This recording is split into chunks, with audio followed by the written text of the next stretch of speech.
5 seconds. Start. ஆளுநர் உரைக்கு நன்றி தெரிவிக்கும் தீர்மானத்தின் மீதான பொது விவாதத்தில் கலந்து கொண்டு ஓர் உறுப்பினர் உரையாற்றுகையில் குறிப்பிட்டதாவது: தலைவர் அவர்களே, ஆளுநர் உரை என்பது வெறும் வார்த்தை குவியல்களாக இல்லாமல் மக்களின் அடிப்படை தேவைகளை பூர்த்தி செய்வதில் கண்ணுங்கருத்துமாக இருக்கிறது என்பதை காட்டுகின்ற வகையில் போர்க்கால அடிப்படையில் நடவடிக்கை எடுத்து வருவதை பார்க்கின்ற போது என்னால் பாராட்டாமல் இருக்க முடியவில்லை. நாட்டு மக்களுக்கு நல்ல பல புதிய திட்டங்களை அறிவித்திருக்கின்ற ஆளுநர் உரை என்பது வரவேற்கத்தக்க ஓர் உரை என்பதை தெரிவித்துக் கொள்கிறேன்.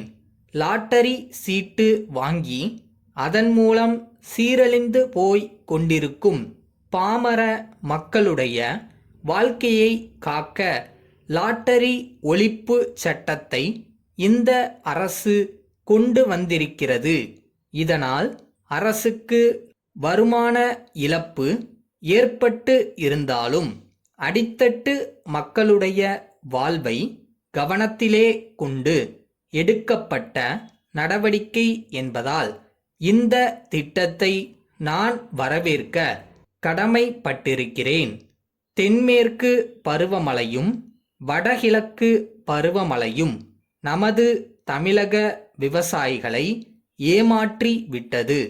மழை இன்மையால் தமிழகம் முழுவதும் வறட்சி நிலை ஏற்பட்டு விவசாயிகள் பாதிக்கப்பட்டிருக்கிறார்கள். இதனால் விவசாயம் சரியான முறையில் செய்யப்படாமல் பயிர்கள் எல்லாம் பாதிக்கப்பட்டு இருக்கின்றன. இதை கருத்தில் கொண்டு விவசாயிகளுக்கு இழப்புத் தொகை அளிக்க முன் வந்துள்ள இந்த அரசை நான் பாராட்ட கடமைப்பட்டிருக்கிறேன். இயற்கையின் சீற்றத்திலிருந்து நமது விவசாயிகளை காப்பாற்ற வேண்டுமானால் தேசிய நதிகளை இணைப்பதற்கு நடவடிக்கை எடுக்க வேண்டும். அதன் மூலமாகத்தான் நாம் விவசாயம் செய்ய முடியும், விவசாயிகளை காக்க முடியும் என்பதை இந்த அரசுக்கு யோசனையாக சொல்ல விரும்புகிறேன். மேலும் தமிழகம் முழுவதும் ஆங்காங்கே உள்ள குளம் குட்டைகள் எல்லாம் தூர்ந்து போய் இருக்கின்றன. அவற்றை எல்லாம் தூர் வாரினால் நீரின் கொள்ளளவு உயர வாய்ப்பிருக்கிறது. எனவே அரசு உடனடியாக நடவடிக்கை எடுத்து தமிழகம் முழுதும் உள்ள ஏரிகளையும் குளம் குட்டைகளையும் தூர்வார நடவடிக்கை எடுக்க வேண்டும் என்று கேட்டுக்கொள்ள கடமைப்பட்டிருக்கிறேன். தமிழகத்தில் புதுக்கோட்டை மாவட்டத்தில் பல பகுதிகளில் செயற்கை வைரத்திற்கு பட்டை தீட்டும் தொழில் ஒரு காலத்தில் மிகச் சிறப்பாக நடைபெற்று வந்தது.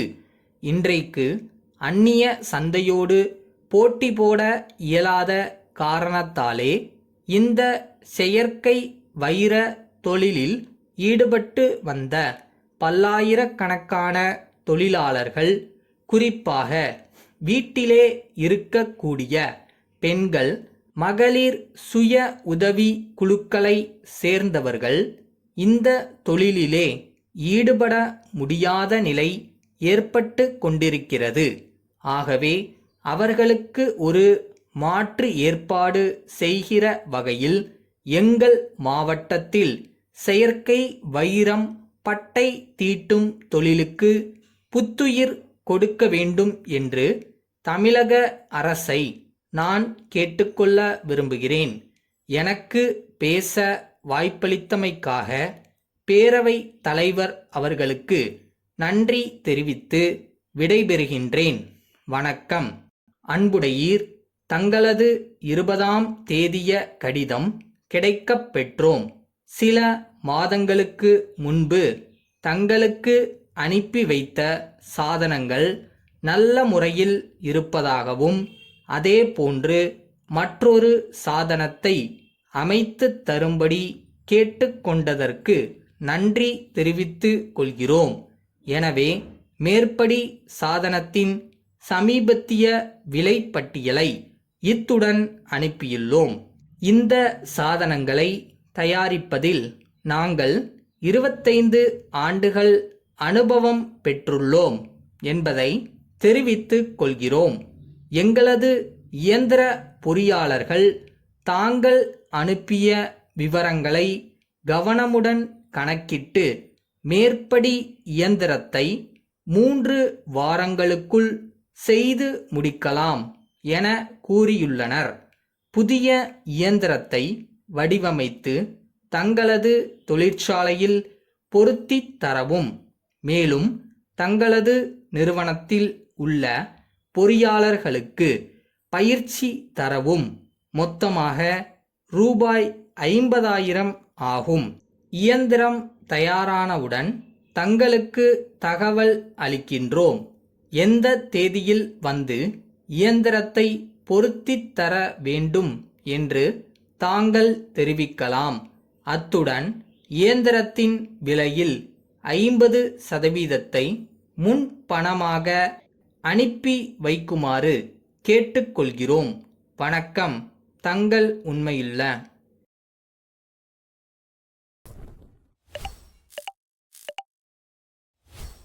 ஒரு விஷயத்த திருப்பி திருப்பி லவ் அண்ட் கேரோட பண்ணிட்டு இருந்தோம்னா செய்யும் தொழில் தெய்வம்னுவாங்கல்ல. ஸோ அந்த தெய்வம் நம்ம கிட்ட லாபகமாக வரும்னு நினைக்கிறேன்.